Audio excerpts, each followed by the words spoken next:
Get ready to dive into a world where empires stand on the brink of war and terrible monsters tear at the fragile borderlands of men. The Adventurer-Conqueror King System Imperial Imprint, or as we like to call it, Acts 2, is now live on Kickstarter. Acts 2 is the new edition of the acclaimed best-selling fantasy role-playing game. You'll find everything you need to enjoy epic fantasy campaigns with a sweeping scope. Whether you want to crawl through dungeons, experiment with alchemy, crossbreed monsters, run a merchant emporium, raise an undead legion, or even conquer an empire, Acts 2 supports your playstyle. Acts 2 integrates experience point mechanics, making campaign activities a seamless part of the core gameplay loop. Your character levels up in new and exciting ways each time you play, adding massive replayability to each of your adventures. Acts 2 offers 18 character classes, 378 spells, new combat mechanics, and so much more. Support Acts 2 on Kickstarter today. Knocked Prone is a clean, chaotic, and deep podcast for D&D nerds. Find more ways to support our podcast in the episode description. Whether you're a halfling, a giant, or somewhere in between, round the table with your friends, playing Dungeons and Dragons. And if life ever knocks you down, your dice will surely turn around. Roll your stats, it's time to quest. Let's put your characters to the test. My name is Cade, and I'm the host and dungeon master of this Dungeons and Dragons 5th edition adventure, and I'm joined here by the players. Alec Bacchus, Mason Siddell, Marissa Zander, and Brooklyn Bacchus.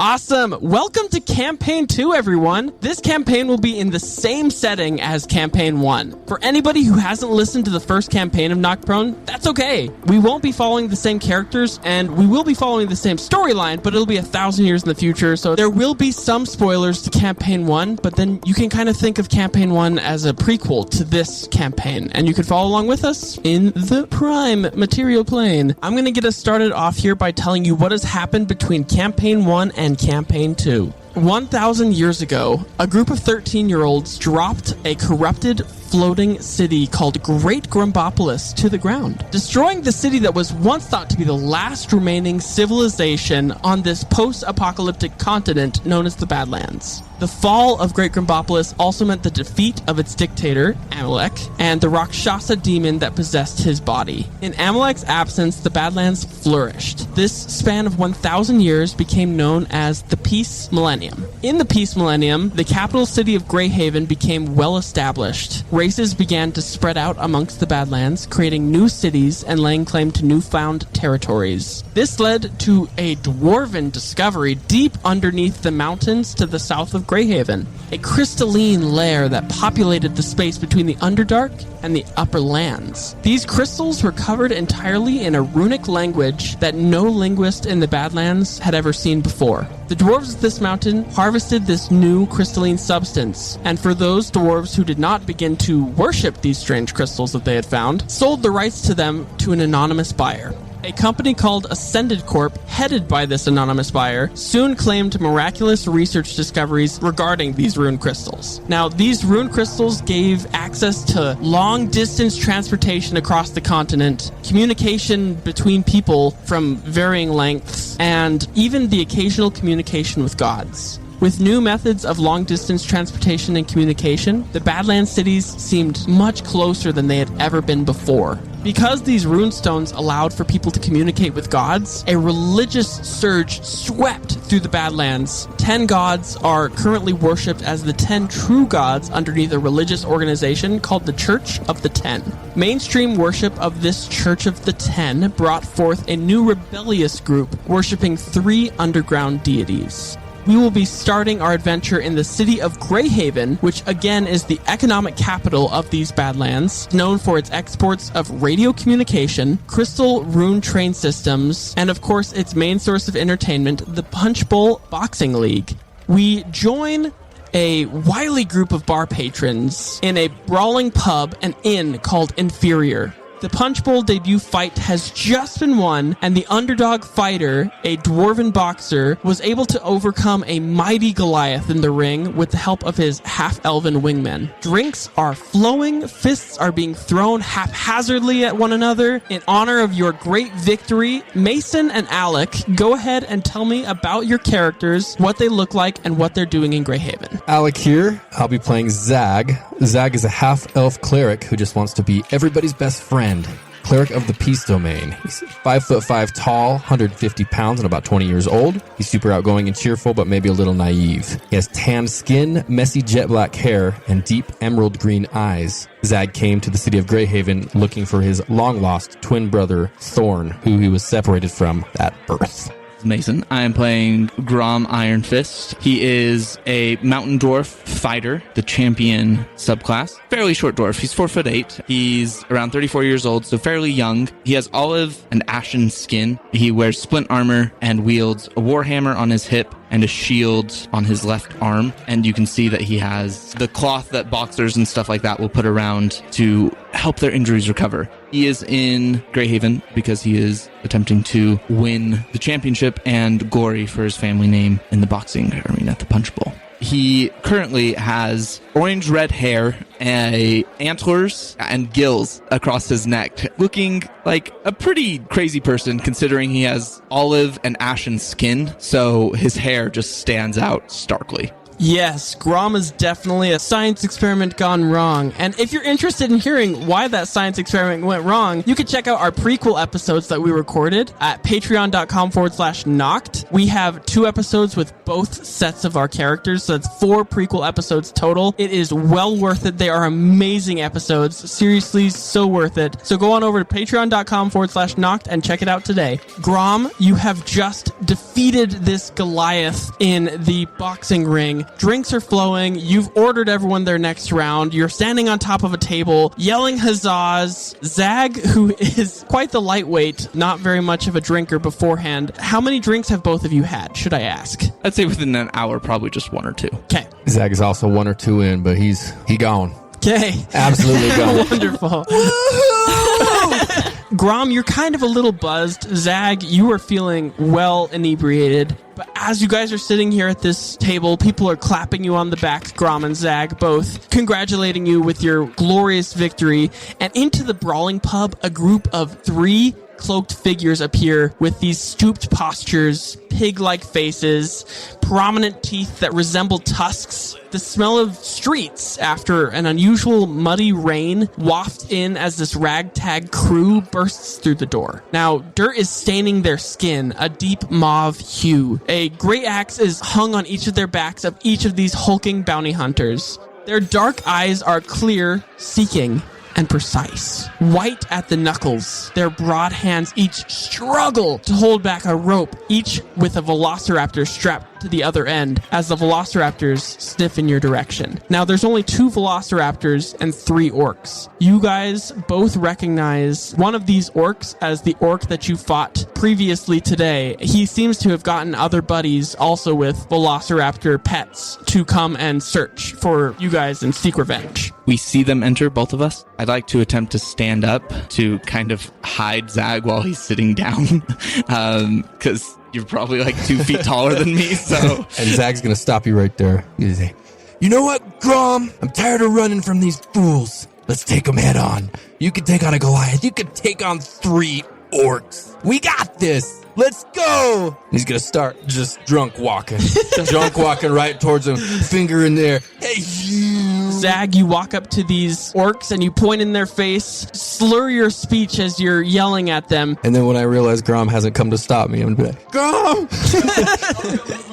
I'm making mistakes." I'll go and put my hand on his shoulder and say, "Welcome to our fine party. Would you care for a drink before we get down to what you're here for, or would you prefer to step straight into the arena?" I love a drink, if I could honestly get a drink. Of course, and I assume you're buying. Yes, of course. I'll wave over to Sparkle and just say, 3 drinks for the fine morning, gentlemen. Do you need anything, any meals for your pets, any feed? I'm sure there's a tying post out back if you'd like to take a break. No, our pets are gonna eat pretty soon here, so I think we're okay. All right. I think they're talking about me. I'm Grom. Nice to meet you all. And I'll reach my hand out, kind of just like, I'll hear and I'll nod back to him, but just kind of continue on with what I'm doing. And I'll just reach my hand out to attempt to shake one of their hands. Roll me a persuasion with disadvantage. Fair enough. Yes. 12 on that one, and a natural 12 again, so 15. 15. Okay. The orc shakes your hand with a 15 and looks at you in the face and is like, I think that we're going to be okay for at least one drink. But after the drink, I'm going to have to take your friend with me. I hope that's okay. Well, I hope you understand that there's reasons I can't let that happen. But Well, you can come with us too. It'll be great. It'll be like a little pool party. let's get to know each other over a drink. Okay, wonderful. Maybe we can come wonderful. to an agreement then. And Okay, each of you roll me a Constitution saving throw. 5. 9.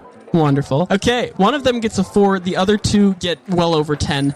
And so one of them is like clasped against your shoulder, Zag, and is like, I don't really know why we have to pick you up. You seem like a nice guy. I know, right, man? He is rather charming. He's been a great friend so far, and I've only known him for about 12 hours. This is my brother, man. This is my best friend. You want to be my best friend, too? He looks over at his orc friends and he's like, can I be their best friend? And then one of them like grimaces at you with these darkened eyebrows. As I notice that, I also just want to go, and as I'm finishing off my drink, I want to like slam it down on the table and say, have any of you heard of how I got the name Iron Fist? I want to roll it as like a straight like challenge. I'm done with my drink. Hostilities are open. Roll me intimidation to see if they pee their pants. That's a 1 for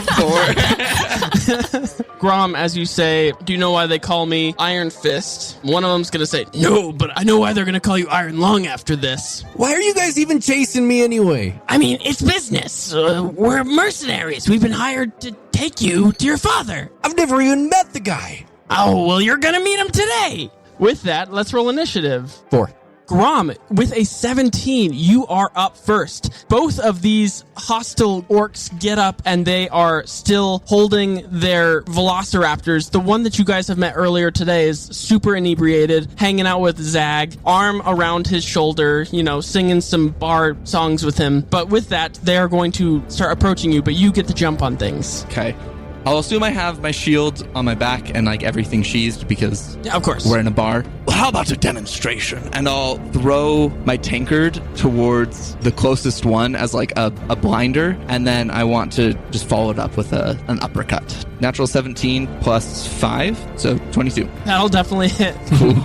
And then since I have no shield and no weapon, it's a D8 of Okay. damage with my fist. 10 points of bludgeoning damage, non-lethal. You bloody one of these orc mercenaries in front of you, popping the bridge of his nose entirely out of place. He finishes the ale that you bought him in one big gulp and then spits all over your face with the remainder of these suds. Livid with you. And with that, it's going to be the one that you punched right in the face. He has this long braid to the side of his hair, like all of his long hair comes to the side and French braids down the left side of his face. He sizes you up looking at your small dwarvish stature. He looks at you and he's just going to let go of his velociraptor and say, get him, girl. And with that, the velociraptor is going to take a bite attack at you. That is going to be a 16 to hit. 16 hits. Okay. And then they'll also do a claw attack at you. And that will be a 12 to hit. 12 misses. And that will be 5 points of piercing damage as this velociraptor sinks its teeth into you. As this velociraptor sinks its teeth into you, the orc looks at you and he says, velociraptors have hollow bones like a bird, making them really fast and lightweight. So that's probably why you couldn't get away from my velociraptor. He pushes his glasses up higher on his nose. And with that, that is the end of his turn. It is going to be the orc who is super drunk right now.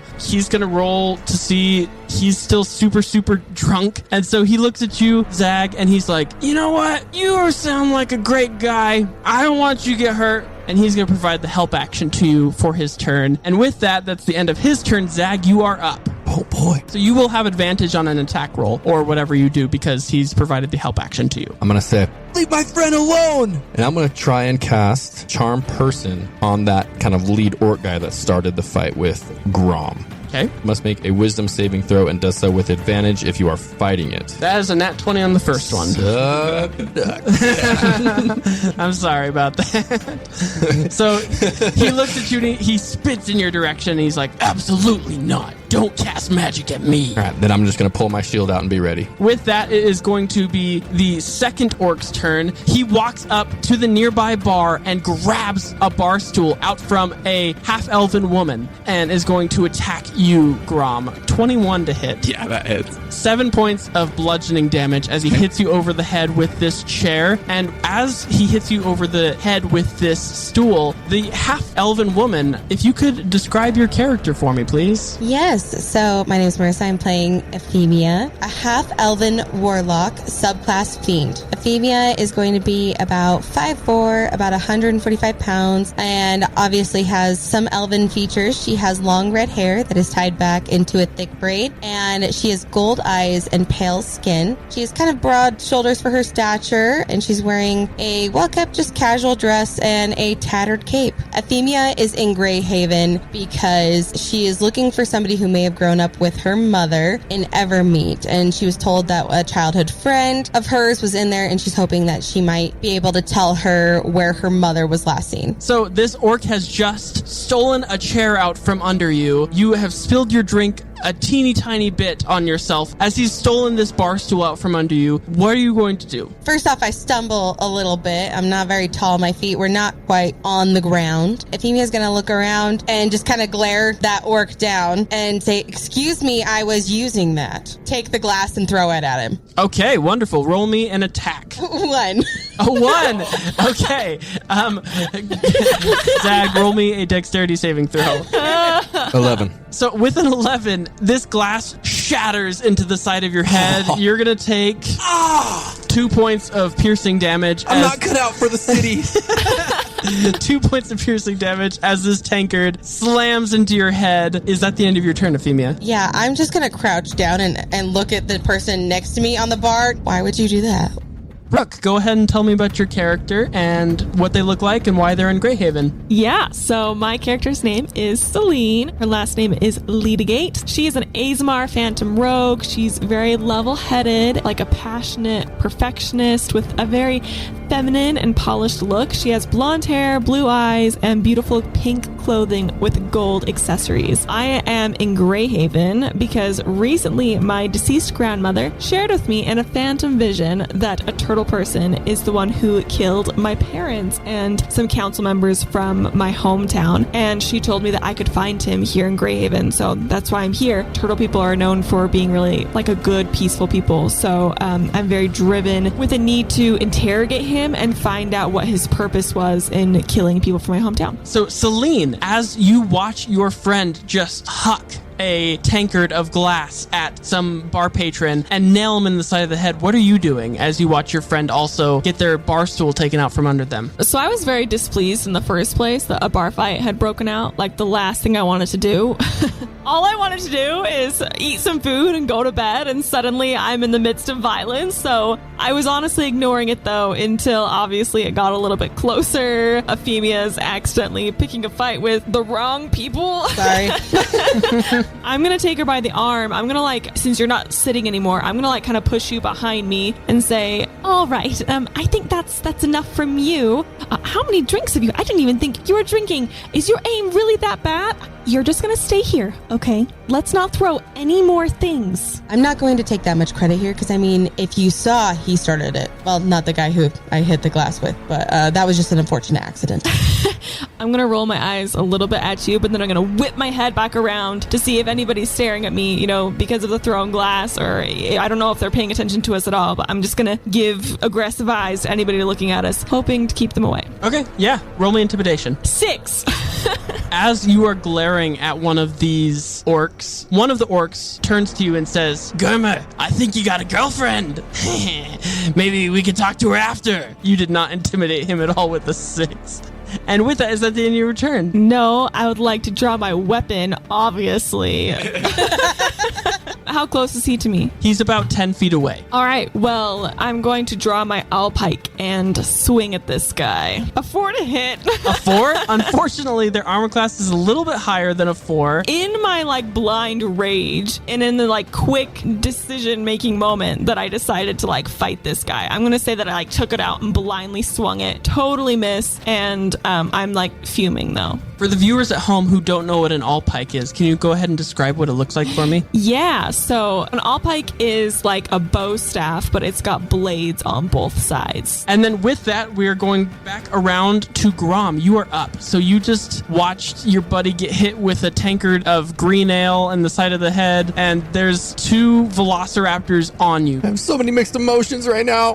I am going to turn to the orc I've already hit. Can't you see you've upset the lady and her friend? And I'll try to grapple him. Natural 20 for 25. Yes, he got a 21. But fortunately, with a natural 20, you grapple this dude. Go ahead and roll me a d4 of damage as you get a nat 20 against him. 4 points of bludgeoning damage. Why don't we fight in the correct area? And I just want to grab him by his chest plate and swing him around and throw him into the fighter's arena. Is there like a wooden barricade at all? Yeah, so around it's the center of this room is a circular fighting ring, and it has a wooden barrier that's about 2 feet tall on either side, kind of keeping the benches that are spectating this 20 by 20 feet circle in the center of the room separate from the rest of the people. So yeah, you're totally able to throw him in there. Yeah, I just want to throw him and preferably break the wooden barricade as I toss him into the pit. As you toss him into the center of this pit, he lies completely still, totally unconscious. And then once I see he's unconscious, I'll be like,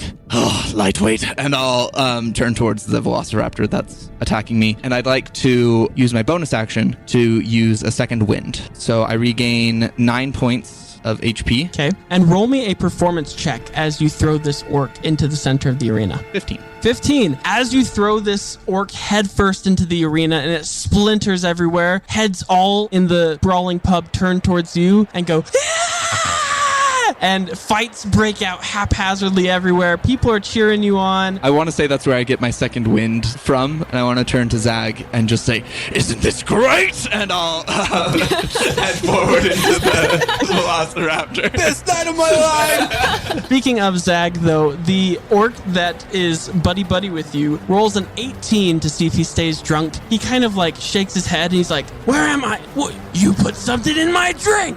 And I'm going to need you to roll me a grapple trick. Please. He's going to try and grapple you. That is a 17. We were going to go on a cruise. 7. With a 17, the orc gets you in a headlock and is going to move half his movement speed towards the door. Grom! Grom! Don't let that lady throw another glass at me! It was an accident. Zag, you are up. You are currently being grappled, which means your movement speed is 0. However, you can roll to see if you get out of the grapple. You can roll an attack normally. Okay. I'm going to do a first level inflict wounds on this guy that's grabbing me. Okay, do it.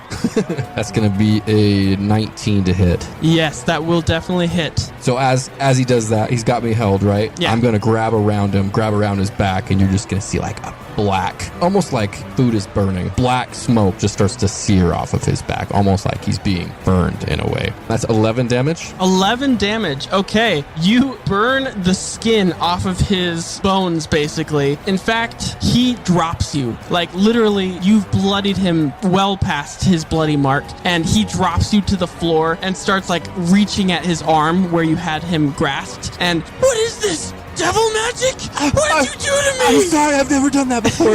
I don't know what happened. Just leave me alone. And then with that, it is going to be the second orc's turn. The other orc that is standing right next to you looks at you as you've burned his friend, Zag, and is like, Beam shot, are you okay? Snuffs, kill him! And No, I didn't mean it. I'm going to need you to take another grapple check for me. That is a 22. 20, not natural. So with a 22, he picks you up and carries you 15 feet out of the pub. And he's booking it as fast as he can with you in tow. Come! Efimia, you are up. I feel the guilt a little bit because I did hit him in the head. Full scale with a piece of glass. I just want to point out it's the only damage I've taken so far. Okay, well, maybe my guilt shouldn't be as bad as it is. The worst enemy on the battlefield right now. I'm just kind of sighing and rolling my eyes, and I'm like, okay, as I'm thinking this is going to be beneficial for me if I run after that guy. I have no actual plan, but I just feel kind of guilty. I'm not one to go out of my way to help people, but I at least want to clear my conscience a little bit. So I'm going to at least run towards the doorway and completely ditch Selene at the bar, like without a word. Just run. So you can make it about 10 feet before where this orc is dragging Zag away. You can dash as your action in order to catch up to him, but that would be your full action. Or you can cast a spell since you're 10 feet away from him, and he's in sight at this point. So I think I want to try Eldritch Blast on him, just to see if I can at least get him to let that guy down so I can leave and call it a day. Okay, roll me an attack. All right. We got a solid 7. Okay, that will not hit, unfortunately. At that point, I'm kind of sighing. I'm not feeling my best today. I'm feeling a little defeated after, missing the orc the first time and then the second time. And at this point, I think I'm just going to look back at Grom and be like, are you going to come get your friend? On my way, lass. Selene, you are up. So you just watched Efimia chase after this person. There is an orc with half an arm laying on the ground and 2 velociraptors who are kind of just haphazardly running around this bar. Is it that orc that insulted me? The orc that insulted you has been knocked unconscious by Grom. His buddy has burn marks all up his arm. The third orc has captured Zag and is dragging him out of the bar, and Efimia has chased after him. Still fuming and in the mood to actually hit something, I'm going to attempt to attack the velociraptor that is closest to me, which is the one that is currently attacking Grom. So I'm going to use my movement to get up nice and close and use my sneak attack in an attempt to sneak up on this velociraptor. Despite the velociraptor not knowing English, common, I suppose, I'm going to point down at his feet and say, "What are those?" and then take out my pike and attempt to slash him. 16 to hit. That'll hit. 14 damage. Tell me how you're going to make this prehistoric creature, again, prehistoric.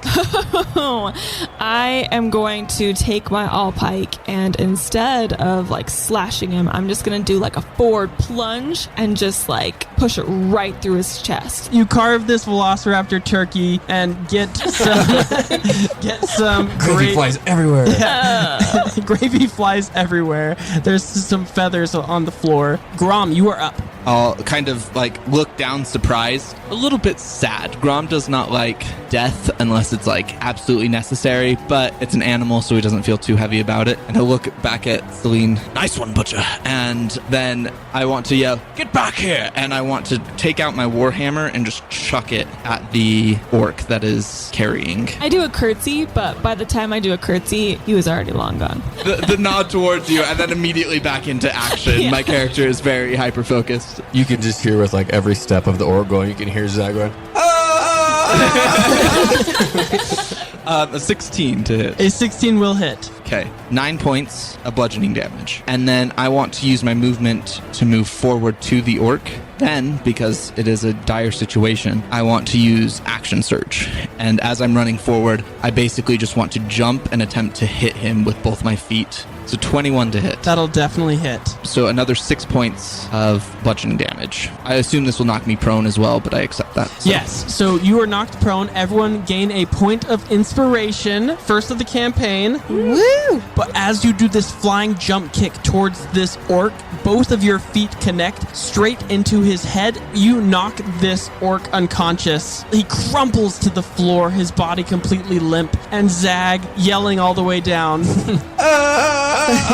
But Zag, you are currently free. There is only one orc left, and he's going to just book it. Leaves the bar and tries to get as far away as he can. Are you taking attacks of opportunity as he passes by you? I am not, but Zag would like to use thaumaturgy and try and act really tough right now. He wants his voice to boom 3 times as loud as normal and say, "And stay out!" Okay, love it. Since I know Zag was kind of looking for answers, I do want to use my attack of opportunity, but just to attempt to grapple his ankle and trip him up. Okay. 23. Oh, that's a 17 for him. So you grasp his ankle and you feel it kind of crunch under your hand as you just have this death grip on his ankle, and he falls to the floor. before you leave, why don't you have another drink?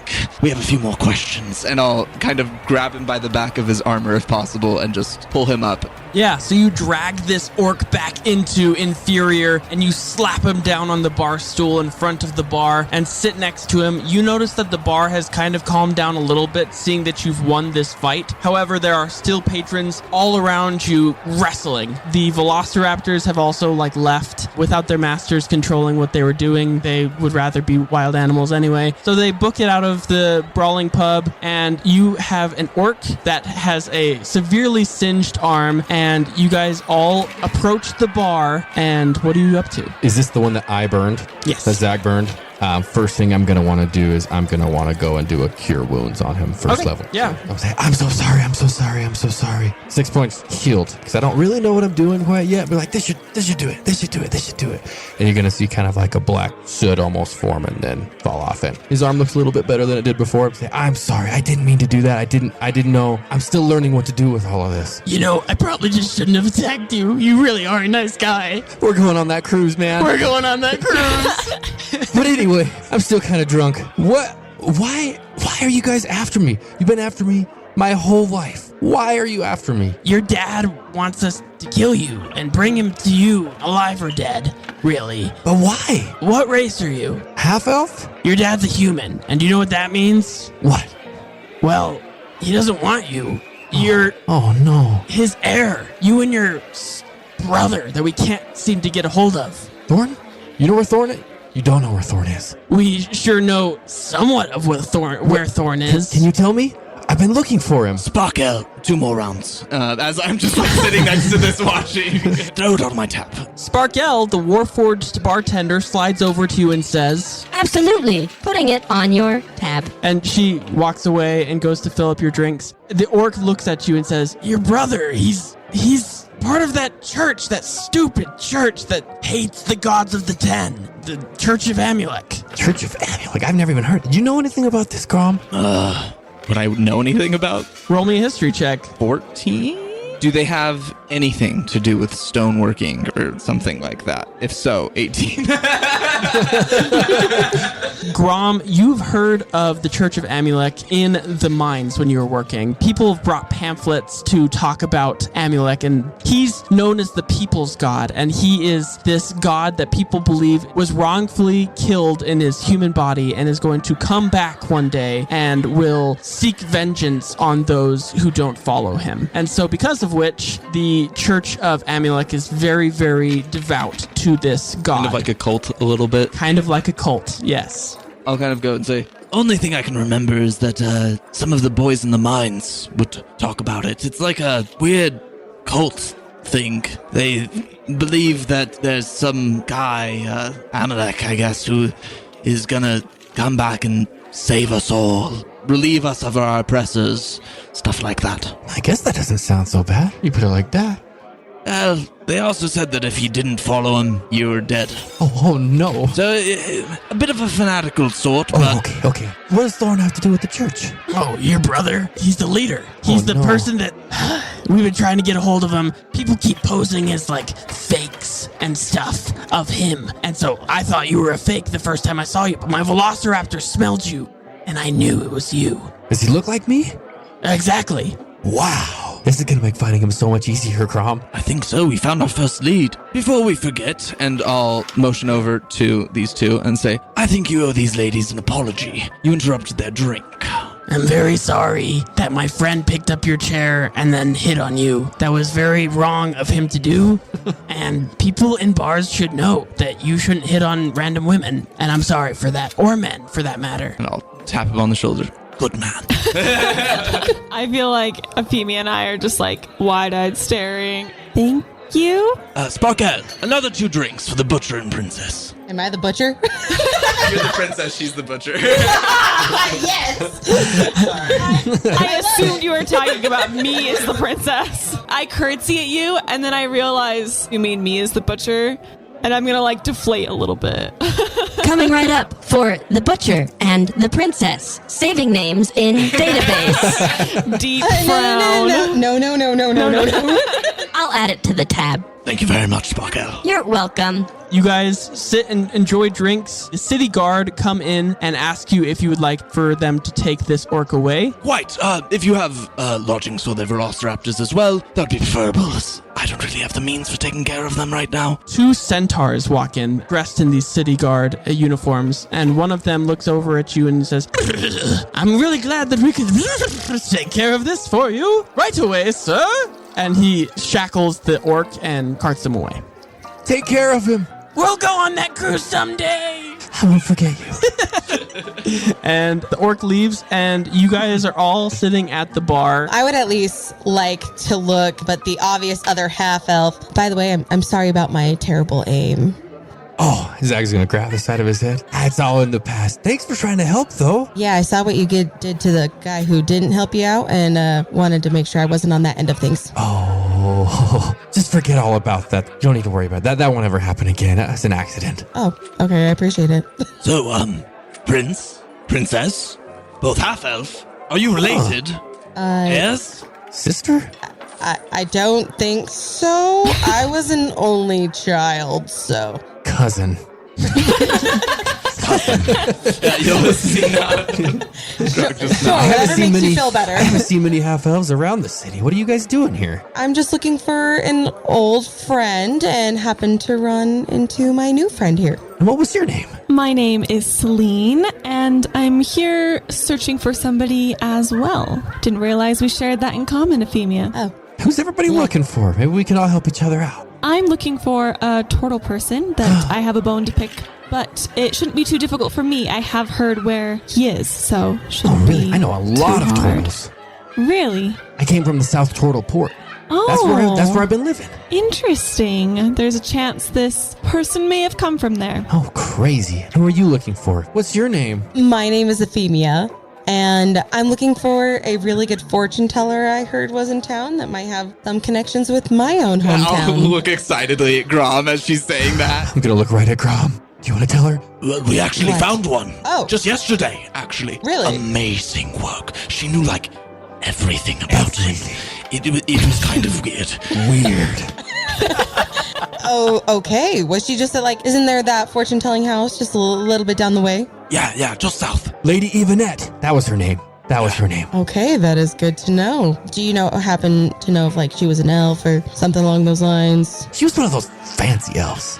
The really pretty ones. The kind that have, like, magic in their blood. What business do you have? Doesn't everyone want to know their future? It might be a little good. I don't know. I think the unpredictability allows for more spur-of-the-moment decisions. I can't help but overhear. A man comes over and tosses a gold pouch onto the table and says, Sparkle, I'll cover their tab.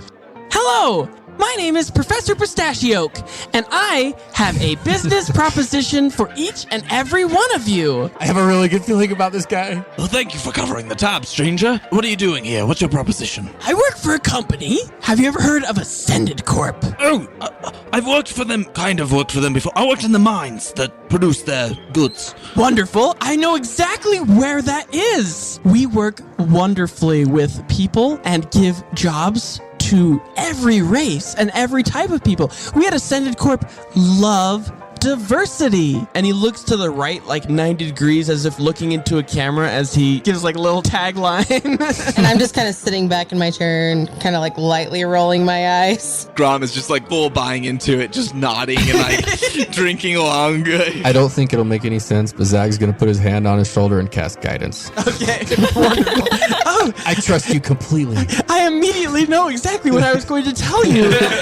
I want to offer you a position with the... Oh my gosh, come in closer. He like beckons you all a little closer. It's on the DL. DL? Down low. Oh my gosh, secrets. Secrets, I know. I'm so good at keeping secrets. Ascended Corp has an adventurers research team. And he gets really, really loud and animated about it after he said he was going to tell you a secret. And he says, and I've been hired to find 4 able-bodied people to to explore parts of the Badlands, research different monsters in the Badlands, and put them in this little thing here. And he hands one of you guys a tape recorder looking device, and he says, this is a karaoke dex. Now this device here, if you sing into it, you will activate its main frame, and the main frame will tell you information about the monsters that you're fighting, and your job as our primary beta team would be to track more information about the monsters. The more information you're able to track, the better for Ascended Corp.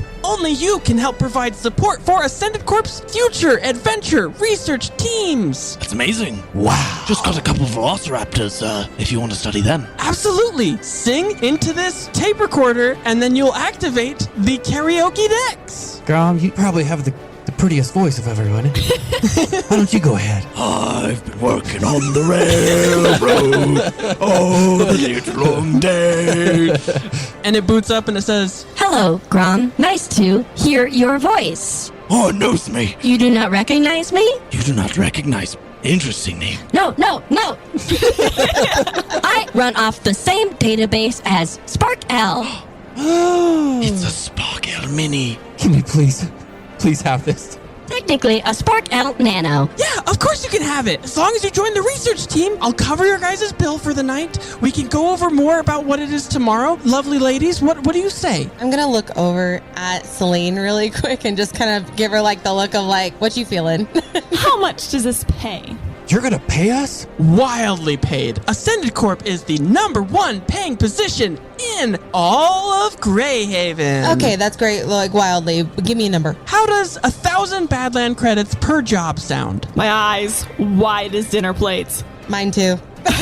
Yeah. I hear money. Like I just hear clinking in my ears. way higher than what I expected. And as somebody who just recently left home with not a lot of money, I'm intrigued. So I'll say, well, you've got me listening. So you said you'll give us more details tomorrow. Well, I won't, but our wondrous president, the Moon Elf, Avani Mech, our president of the entirety of Ascended Corp, will tell you everything you need to know. Avani is spelled A-V-A-N-I, and then her last name is Mech. M-E-C. Finish up your drinks, order any food you'd like, Spark-L. I will cover anything they want. Then head up to the rooms, have a wonderful night's rest, and then head on over to the biggest skyscraper you could see in town, and we will have a meeting. Sound good? Grom, clueless, drunk, and right after a fight is going to turn to Zag and just, This is great. But where are we going to find 2 other people? Maybe the real Spark-L will come with us. Oh, good idea. We should ask her tomorrow after everything done. Excuse me. We are interested in the job, so... Actually, you know what? You're perfect. The princess here can throw a glass like no other. and the butcher is merciless. Butcher. How am I the princess? Well, it doesn't seem like you're too used to being out in society. Oh, okay. I'm so glad I give off a good first impression. Thank you. It's a wonderful one. I've learned a lot of social cues I can teach you. Oh, Just today. I learned all of them. okay, sure. I'm kind of thinking this over in my head. Like, okay, maybe they just at least won't think I'm a threat. And at least Selene has seen that I can do something, so. The scene is going to fade out on you guys having a wonderful night drinking, discussing with one another about your assignment the next morning, and you guys are able to get free lodging at Innferior bunkhouse that is upstairs of this brawling tavern. It's a little raucous for being a place to sleep, but it's almost like white noise after a while because the bar fighting calms down after about midnight. And with that, you guys are all able to take a full rest, and I believe that is where we are going to end our session for the night. My name is Cade, the host and dungeon archaeologist of this Dungeons & Dragons 5th edition adventure, and I'm joined here by the characters to my left. Alec playing Zag. Mason playing Grom. Marissa playing Efimia. Brooklyn playing Selene. Thank you so much for joining us. Go on over to patreon.com/knocked to check out the after show that we have called Talked Prone, where we talk about the first 3 episodes. And make sure to stay tuned for those 3 episodes because they're going to be amazing. And we hope you remember when life knocks you flat on your back, all you got to do is keep rolling. And we hope you have a wonderful rest of your day. See you next time.